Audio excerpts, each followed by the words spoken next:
हमरा चलते जिंदगी तबाह रे। अब तो हो गए रे भूल जो सुना बहुल मोर बियाह रे करे नहीं हमरा चलते जिंदगी तबाह रे। की करियो कि मिल हो ना तुसे मकीन रे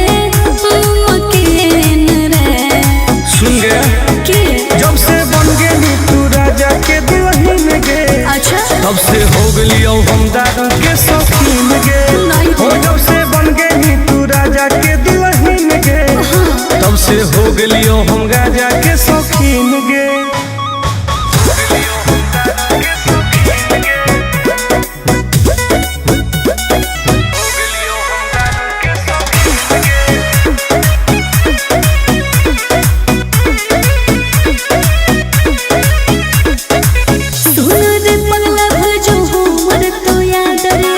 करे ना प्यार में तू लाइफ बर्बाद रे। अब जी के का करबोगी ऐसे नहीं बोले तू तो सुत गई पिया के से जवागे एने जरो हमर रोज कर जवागे।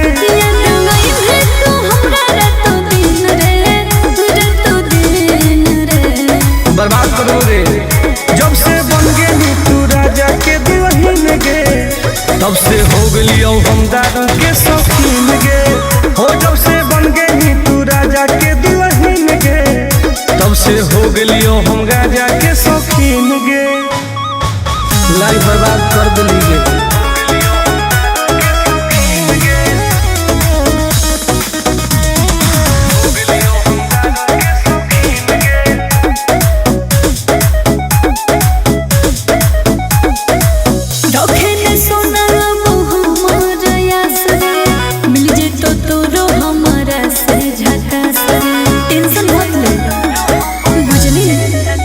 तोरा चलते हम की ना करली होगे। तोरे चलते घरों से पिटली होगे।